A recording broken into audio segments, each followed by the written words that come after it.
لا تقولوا لمن يقتل في سبيل الله أموات بل أحياء ولكن لا تشعرون ১৫০০ বছর আগে আল্লাহ পাক রব্বুল আলামিন কোরআনুল কারীম নাযিল করে জানায় দিলেন, হাবিব আপনার উম্মতদেরকে আপনি বলে দেন, যারা আল্লাহর রাস্তায় নিজের জীবনকে উৎসর্গ করবে তাদেরকে তোমরা মৃত্যু বলো না। কি বলো না বলেন?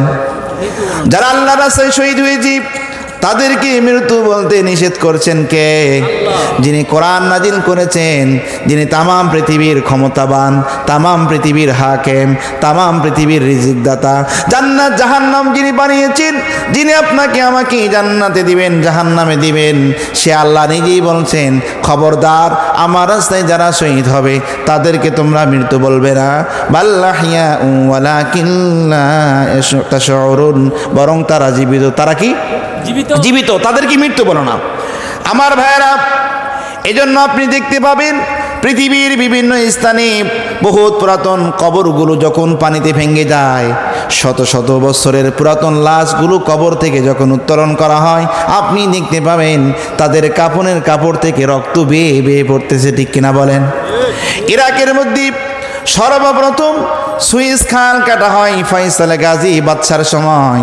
তিনি নির্দেশ করলেন, সুইস খাল কাটো। মাটি যখন খনন করতে গেলেন, একজন দুইজন না, অসংখ্য অগণিত ব্যক্তির লাশ পাওয়া গেল। ধারণা করা হচ্ছে এরা আল্লাহর নবীর সাহাবী। বড় মজার বিষয়, কাপনের কাপড়ের ফাঁক দিয়ে রক্তগুলো বেয়ে বেয়ে আসতেছে। তিনি পেরেশান হয়ে গেলেন, এরা আবার কারা? কাপনের কাপড়গুলির উপরে কাপড় দিয়ে টাইট করে বাঁধে, রক্ত বন্ধ হয় না, রক্ত গড়ে গড়ে আসতেছে।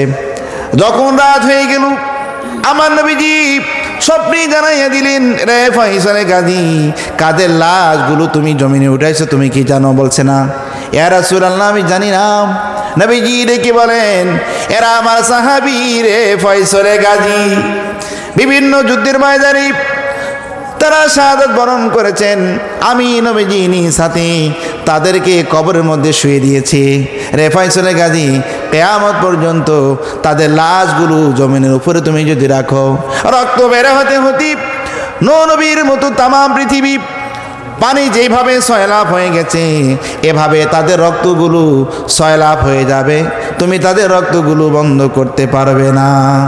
আল্লাহ পাক রব্বুল আলামিন এই কথার প্রসঙ্গে তিনি নাজিল করে বললেন, বাল্লাহিয়াউন ইনদা রাব্বিহিম ইরযাকুন, যারা আল্লাহর রাস্তায় শহীদ হবে আমি আল্লাহ তাআলা তাদেরকে রিজিকের ব্যবস্থা করে দেই, খাবার তাদেরকে খাওয়াই, রিজিকের ব্যবস্থা করে দেই। এই জন্য যে কিয়ামতের মাঠ পর্যন্ত তাদের শরীরে রক্তগুলো বের হতে থাকবে। আমার ভাইয়েরা, আল্লাহ পাক যখন জিজ্ঞেস করবেন তোমরা কি আমল করে এসেছো, তারা অনেকে বলবেন, আল্লাহ পাক আপনি কেন আমাদেরকে প্রশ্ন করেন? আপনি দেখেন আমাদের কাপনের কাপড়গুলো সাক্ষী পৃথিবীতে আমরা কি কাজ করে এসেছি। আমার নবীজি বলেন, হাসরের মাঠ পর্যন্ত ওই সকল শহীদদের কাফনের কাপড় থেকে তাজা তাজা রক্ত বের হতে থাকবে। ফজরের আজান হয়ে গেছে, এখন মনে চাচ্ছে একটু ঘুমাই, ঘুমাতে খুব মজা লাগে কিন্তু ফজরে, কিন্তু আল্লাহ বলছেন আজান হয়ে গেলে তুমি আর ঘুমাইতে পারবে না। মনে চাচ্ছে ঘুমাও, আল্লাহ বলছেন ঘুম থেকে ওঠো। কোনটা করবেন আপনি? ঘুম থেকে উঠতে হবে। কেন উঠবেন? ইসলাম গ্রহণ করেছেন, আত্মসমর্পণ করেছেন। নিজের ইচ্ছার ভিতরে হোক আর নিজের ইচ্ছার বাইরে হোক, আল্লাহ পাকের হুকুম আপনি আমি মেনে নিতে বাধ্য। এটাকে বলা হয় ইসলাম। এটাকে বলা হয় কি? ইসলাম। এই জন্য আওয়ামী লীগ করেন, বিএনপি করেন, জামাত ইসলাম করেন, কোনো দল করেন আর না করেন, ইসলামের বিধিবিধানগুলো আপনাকে আমাকে মেনে নিতে হবে। আমরা এটা মেনে নিতে বাধ্য। মেনে নিতে কি বাধ্য? নিজের ইচ্ছের ভিতরে হোক আর ইচ্ছার বাইরে হোক। এই জন্য 92% মুসলমানের দেশে কোরআন হাদিসের মাহফিলগুলো বন্ধ করেছেন আপনি। তার মানে মুখে ইমানদার হলেও ভিতরে ইমান ছিল বলে আমরা বিশ্বাস করি। যাই হোক, ওইগুলো অন্য সাবজেক্ট, আমি সেগুলো বলতে চাচ্ছি না। তো সর্বশেষ এই বিষয়টি নিয়ে আমি আপনার আলোচনা করতে চাচ্ছিলাম, আল্লাহর রাস্তায় যারা শহীদ হবে তারা সবচাইতে মর্যাদা পাবে।